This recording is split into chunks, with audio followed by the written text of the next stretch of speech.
So for my second video, I'm deciding to do something a little different. I got some footage of one of my commutes home in Vermont. So enjoy the scenery. I'm just going to be reading an excerpt from Orwell on Truth. It's just a book, essays done by George Orwell. In our time, political speech and writing are largely the defense of the indefensible. Things like the continuance of British rule in India, the Russian purges and deportations, the dropping of the atom bombs on Japan can indeed be defended, but only by arguments which are too brutal for most people to face, and which do not square with the professed aims of political parties. Thus, political language has to consist largely of euphemism, question begging, and sheer cloudy vagueness. Defenseless villages are bombarded from the air, the inhabitants driven out into the countryside, the cattle machine gunned, the huts set on fire with incendiary bullets. This is called pacification. Millions of peasants are robbed of their farms and sent trudging along the roads with no more than they can carry. This is called transfer of population, or rectification of frontiers.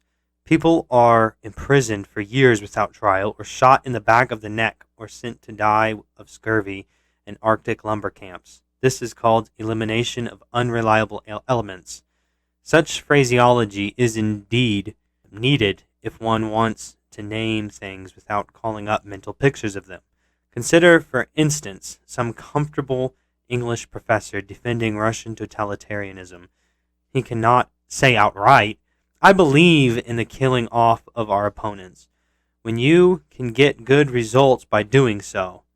Probably, therefore, he will say something like this: while freely conceding that the Soviet regime exhibits certain features which the humanitarian may be inclined to deplore, we must, I think, agree that certain curtailment of the right to political opposition is an unavoidable concomitant of transitional periods, and that the rigors which the Russian people have been called upon to undergo have been amply justified in the sphere of concrete achievement.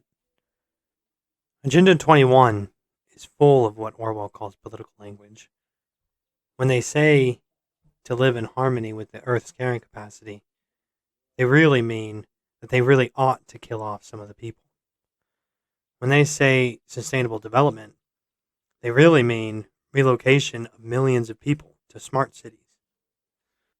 They mention how land is a finite resource and how private property rights is an issue that should be taken into account. They think that they need to be the ones to manage the uses of land to make it quote unquote sustainable. But who else knows the land better than the ones who are living on it? This is why I think it is important to start growing our own food. They will use food against us because they have the keys to the supply chain. If and when they show up, we should already have our own communities in place. We should aim to produce all of our own food. We should try and put our own avenues to barter and trade in place. We should try and use the gray market to create the lifestyles that we want. And luckily, the community is largely already there. So we just need to get involved in it and adjust the aim of it to more free living. Now, one thing that's in the way for me personally is the amount of land that I'm on. Land is a finite resource, but that's where my idea of crop sharing comes in.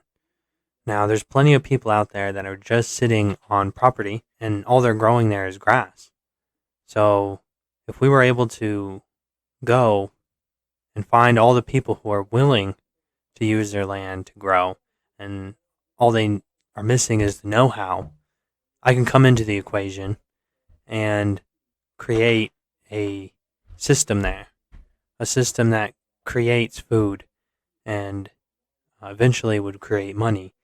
But in my opinion, the food is more important. Food shortages are coming. And we really need to be prepared for that. As a father of two, I find creating food right now to be very important to me because I want to see them survive. I'd like to start by saying the date I'm recording this segment is August 5th, 2021. Due to some recent events in my own life, I found it easier to lay out what exactly I have going on.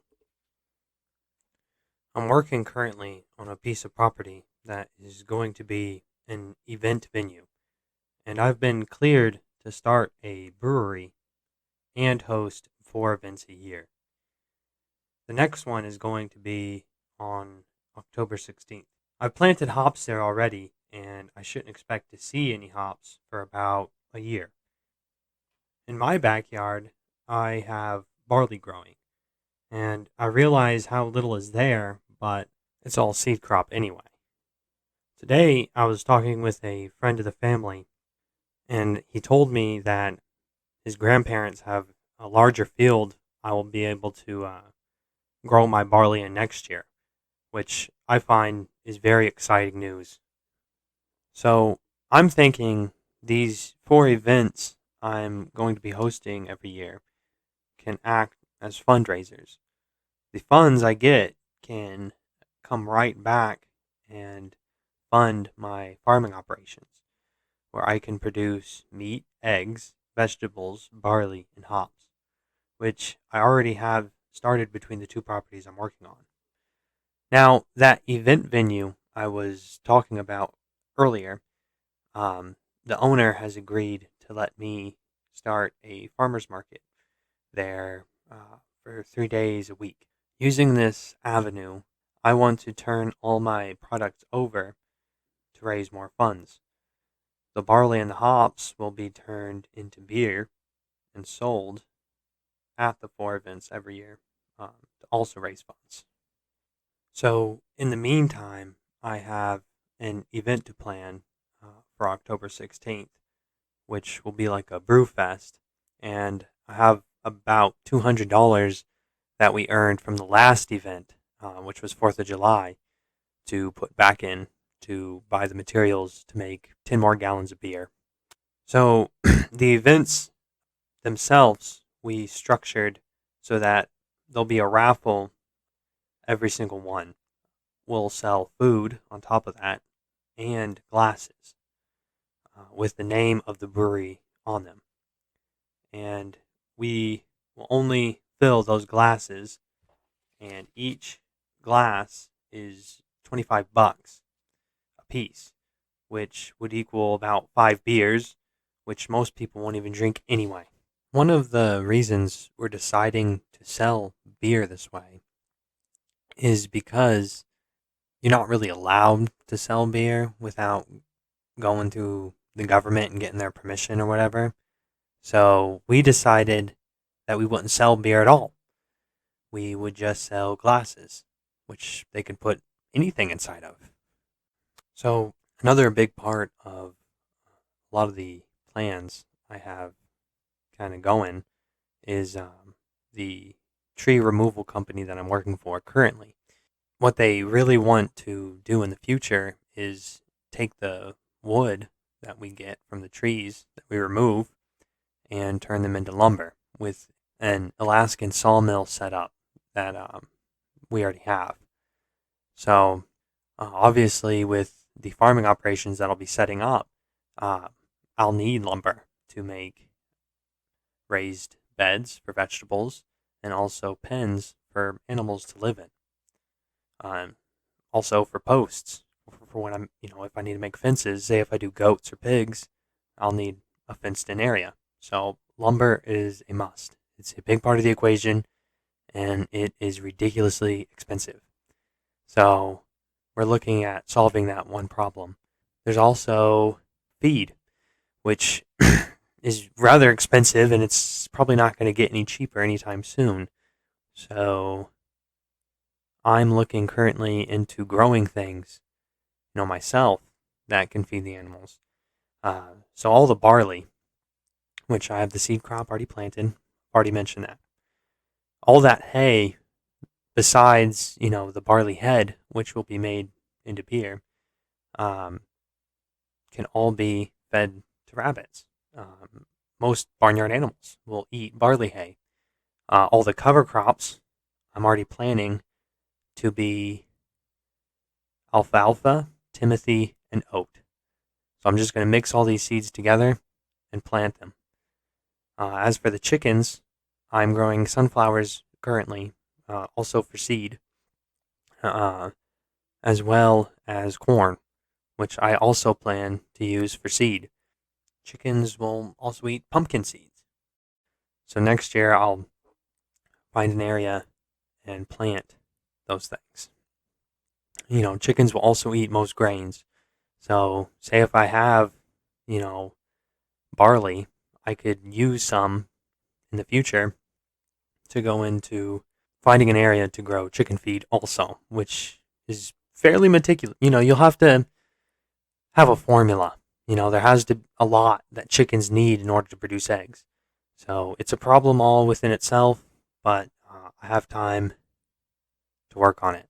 I think that's most of it right now. I want to make videos at least once a week, and obviously I want to show you guys the brewing process.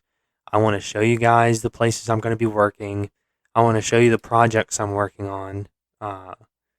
Whether it's a raised bed, we got to make a raised bed, it's got to be this big, or I have to make pins. I'll show you the area we're going to work on. I'll show you what we're planning to make, and I'll show you the finished product. So I'm very excited to be able to talk to whoever's out there. A big part of making these videos is figuring out exactly what to say to somebody who doesn't know anything about you. How am I going to convey what I'm trying to say? So it's a lot to learn with all the software I have to use in order to do the audio and the software for the video, which is pretty limited. I don't really have a lot of money to work with right now, but it's definitely been a learning process. And if anyone even watched the first video I put out, which didn't load on YouTube and also doesn't work well in library, I think it might work okay on BitChute, but I have to figure out exactly what I have to do to the videos so that they run well on those platforms. I know YouTube's all weird with their community stuff. If I mention the scamdemic or people taking the lethal injection, they could not even post my video, which I don't like pussyfooting around. I'm going to be real with you.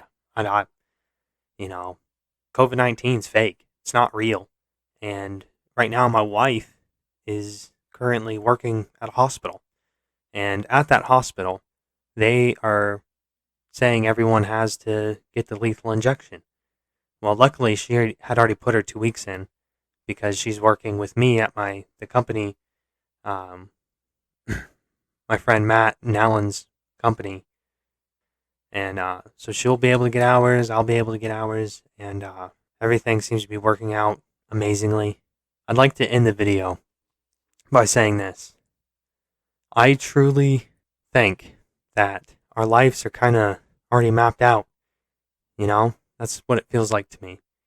And I think the way things are just falling into place, that the Creator wants us to be happy and fulfilled. We just have to adjust our lives so we can find happiness. But once you start doing that, things will just fall into place. Things will develop naturally. And that's what it feels like's happening. So that's how I'll end this video. And I appreciate anybody who even listened to any of it. I guess you can subscribe or like the video or something, but it's whatever. So anyway, thank you, and have a great rest of your day, rest of your night, rest of your morning. I don't know when you're going to be watching this, whenever. Yeah. Anyway, bye.